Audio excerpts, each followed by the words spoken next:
జై శ్రీరామ్. శ్రీమాత్రే నమః. శ్రీ గురుభ్యో నమః. డిసెంబర్ 6వ తారీఖు నుంచి ఫిబ్రవరి 24వ తారీఖు వరకు కూడా భూమిపుత్రుడైన మంగళ్ వక్రగతిలోకి వెళ్తూ ఉన్నారు. డిసెంబర్ 6వ తారీఖు నుంచి 2024 డిసెంబర్ 6వ తారీఖుకి ఆయన వక్రగతిలోకి వెళ్తున్నారు. 2025వ సంవత్సరం ఫిబ్రవరి 24వ తారీఖు మంగళ్ వక్రత్యాగం చేస్తున్నారు. తర్వాత కూడా అంటే ఇప్పుడు కర్కాటక రాశిలో ఈ వక్రారంభం మొదలైంది. మిథున రాశిలో ఆయన వక్రత్యాగం చేస్తారు. తర్వాత కూడా ఏప్రిల్ 2 వరకు కూడా ఆయన మిథున రాశిలోనే సంచారం సాగించి అంటే 2025 ఏప్రిల్ 2వ తారీఖు వరకు మిథున రాశిలోనే ఆయన సంచారం సాగించి తర్వాత కర్కాటక రాశిలోకి వస్తారు. ద్వాదశ రాశుల వాళ్ళకి ప్రతి ఒక్కళ్ళు మంగళ ఇంపాక్ట్ డెఫినెట్గా మనందరి జీవితాల్లో ఉంటుంది.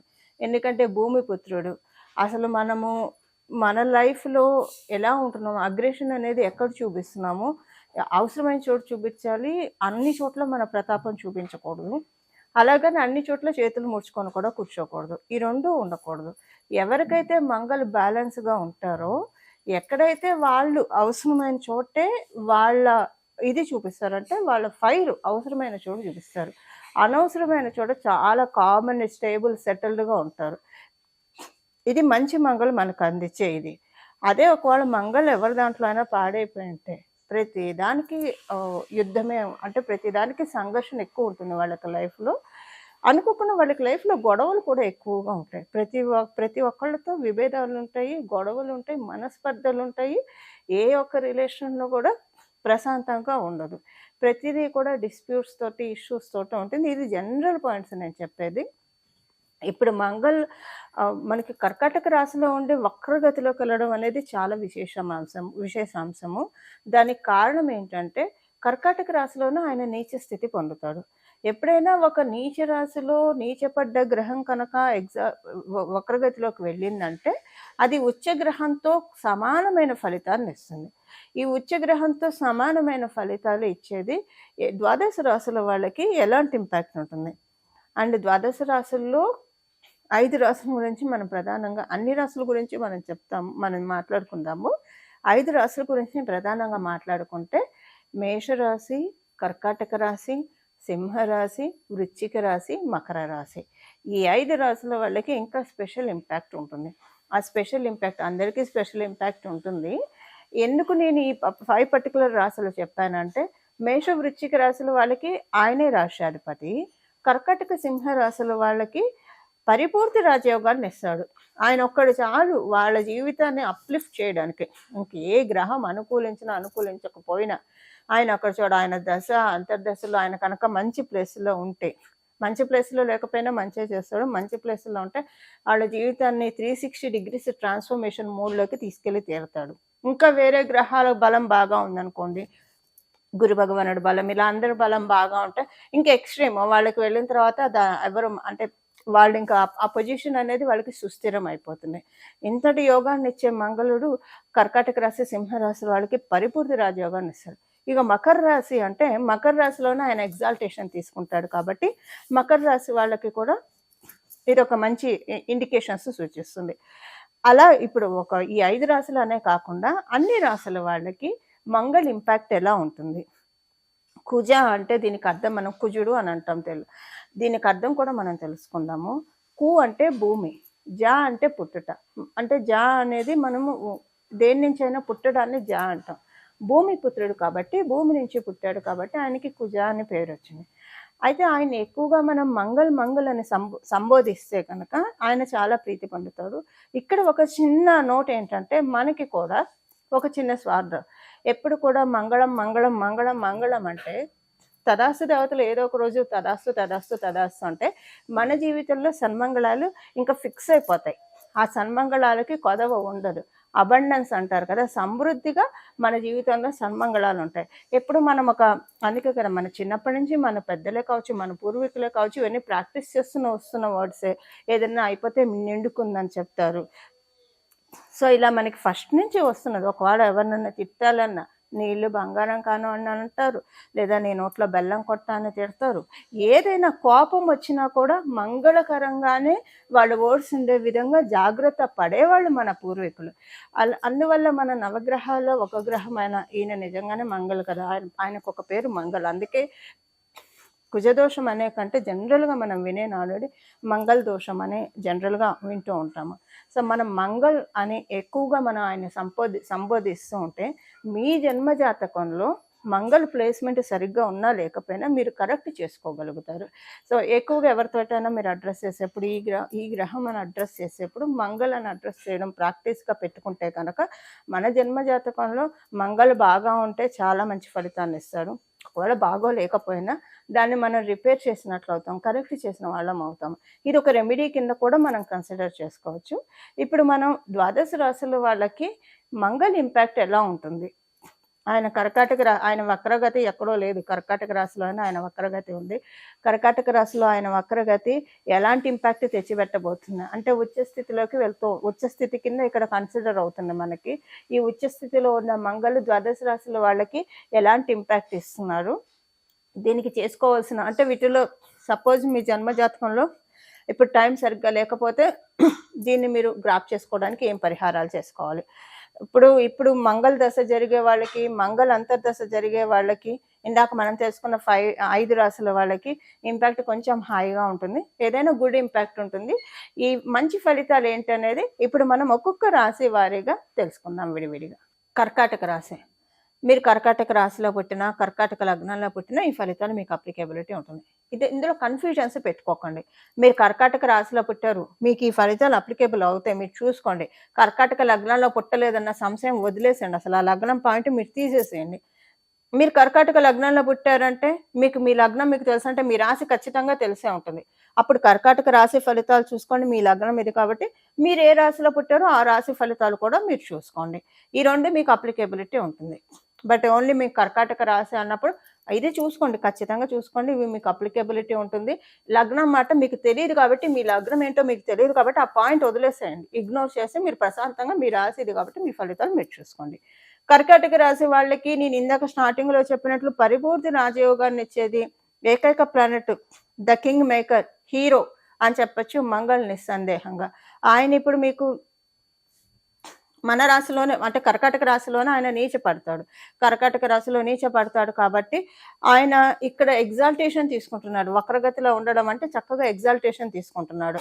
ఇది చాలా మంచి శుభశకునం అని చెప్పాలి. ఏ విషయాల్లో ఇది శుభశకునము, దీనికి ఇంకా ఒడిసి పట్టుకోవడానికి ఏమేం చేయాలో ఇప్పుడు మనం చూద్దాం. మీకు 5th and 10th లార్డ్ అయ్యాడు మంగళ. సో మీకేంటంటే పిల్లల విషయంలో చాలా అనుకూలతలు చూస్తారు, మీ పిల్లల ప్రోగ్రెషన్ మీరు బాగా చూస్తారు. అలాగే మీరు సంతానం కోసం ఎదురు చూస్తుంటే సంతానం కలుగుతుంది. మంత్రభావం చాలా బలంగా ఉంది.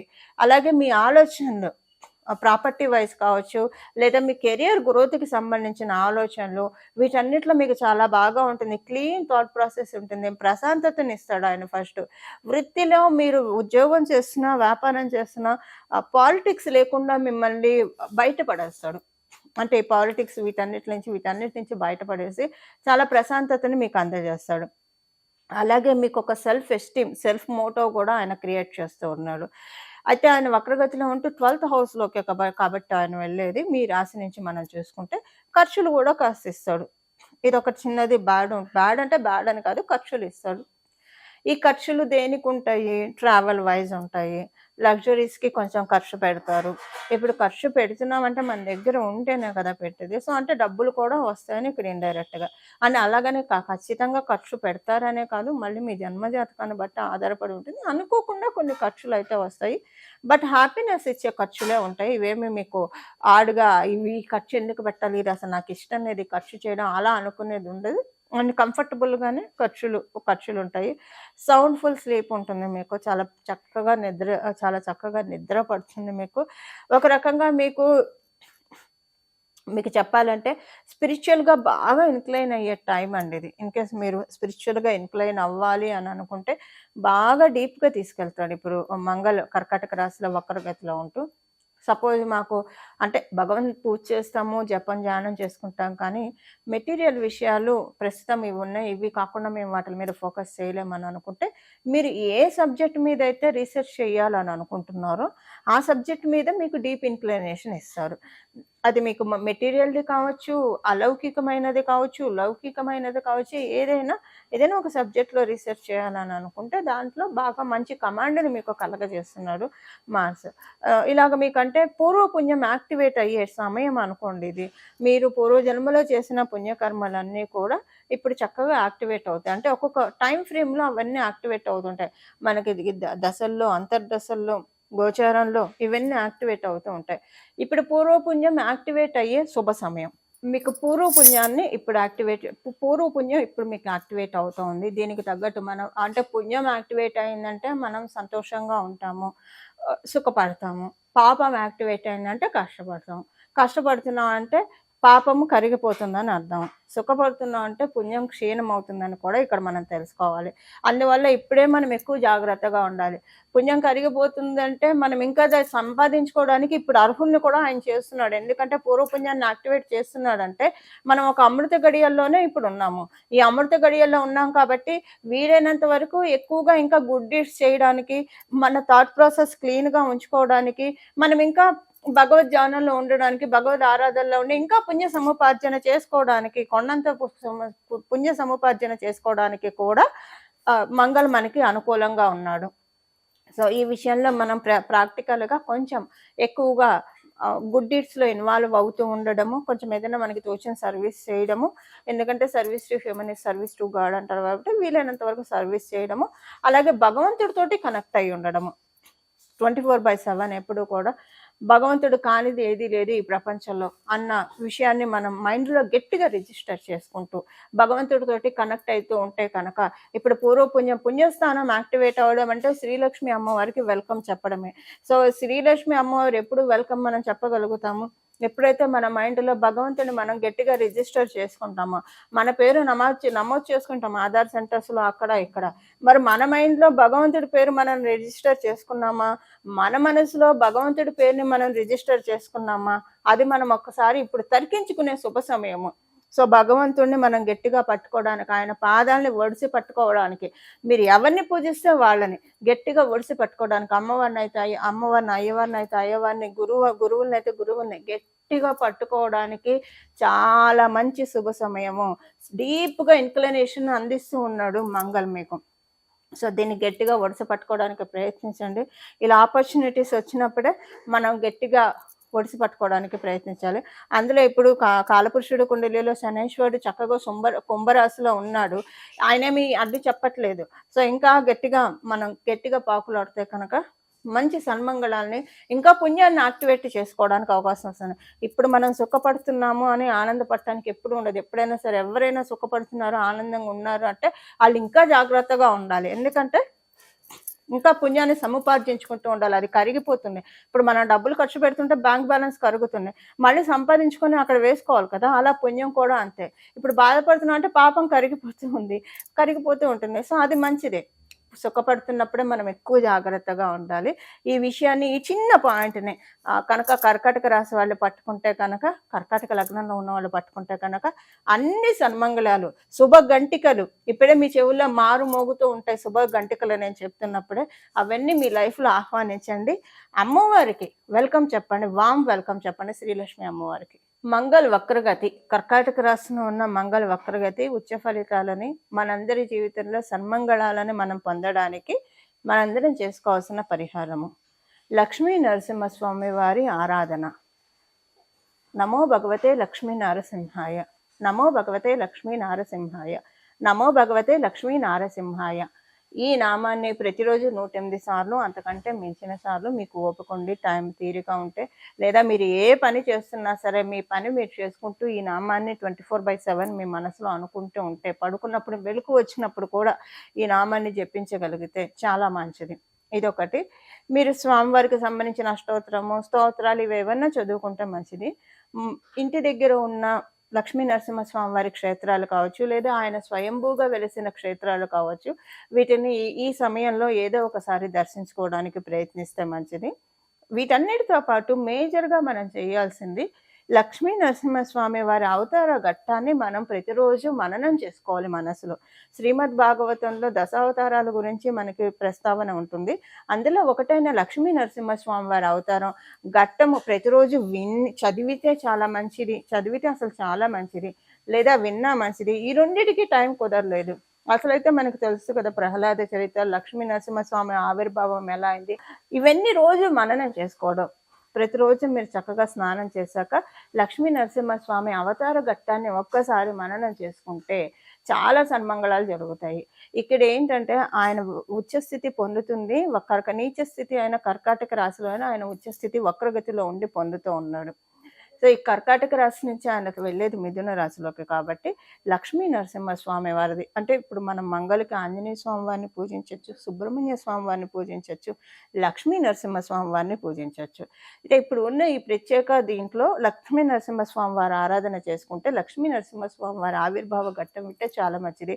మీరు కార్తికేయుడిని పూజించొచ్చు, హనుమంతుడిని కూడా పూజించొచ్చు, ఎవరినైనా పూజించొచ్చు. లేదు ముగ్గురిని కలిపి పూజిస్తామంటే ఇంకా మంగళం, ఇంకా శుభంగా ఉంటుంది. ఈ విధంగా ఈ వక్ర గతిలోకి అంటే డిసెంబర్ 6 నుంచి ఫిబ్రవరి 22 ఆ తర్వాత కూడా కంటిన్యూ చేయండి. ఏప్రిల్ వరకు కనీసం కంటిన్యూ చేయడానికి ప్రయత్నించండి. ఎందుకంటే మిథున రాశిలో నుంచి ఆయన కర్కాటక రాశిలోకి రావడానికి ఏప్రిల్ ఫస్ట్ వీక్ పడుతుంది కాబట్టి, వినడానికి, చదవడానికి లేదా మననం చేసుకోవడానికి ప్రయత్నించండి. నామాల్ని జపించండి. మీరు స్నానం చేసిన వెంటనే బీజాక్షరాలు చేసి నామజపం బీజాక్షరాలు చేసుకొని మంత్ర జపం చేసుకోవచ్చు. ఇంకా డే అంతా మనం ఎక్కడ ఉన్నా, ఏ ప్రదేశంలో ఉన్నా జపించాలంటే నామం ఉత్తమము. సో, డే అంతా మనము అంటే ఒక పూజా గదిలోనే స్నానం చేసిన అరగంటో, గంటో అని కాకుండా డే అంతా కూడా మనం భగవంతుడితోటి కనెక్ట్ అయ్యి ఉండాలి. రోజంతా కూడా మనం వృధాగా చేసుకోకుండా భగవంతుడి నామాన్ని మనసులో జపించుకోవాలి. మానసిక జపానికి ఎటువంటి దోషాలు ఉండవు. సో, ఈ విధంగా కనుక మనం జపించుకుంటే మన జీవితంలో సన్మంగళాన్ని తెచ్చిపెడతారు. ప్రత్యేకించి ఇప్పుడు మంగళ దశ జరిగేవాళ్ళు, మంగళ అంతర్దశ జరిగే వాళ్ళకి ఇది మంచి ఇంపాక్ట్ ఉంటుంది. దీన్ని మనం చక్కగా క్యాష్ హోల్డ్ చేసుకోవడానికి ప్రయత్నిద్దాము. మన జీవితంలోకి సన్మంగళాన్ని మనం ఆహ్వానిద్దాము. సన్మంగళాల గంటికల్ని మన జీవితంలో మనం మోగిద్దాము. ఇలా మనందరం మోగించాలని చెప్పి నేను కూడా మనందరి తరఫున లక్ష్మీ నరసింహస్వామి వారిని, ఆంజనేయ స్వామి వారిని మరియు సుబ్రహ్మణ్య స్వామి వారిని మనస్ఫూర్తిగా శరణు వేడుకుంటూ మంగళం. నమో భగవతే వాసుదేవాయ.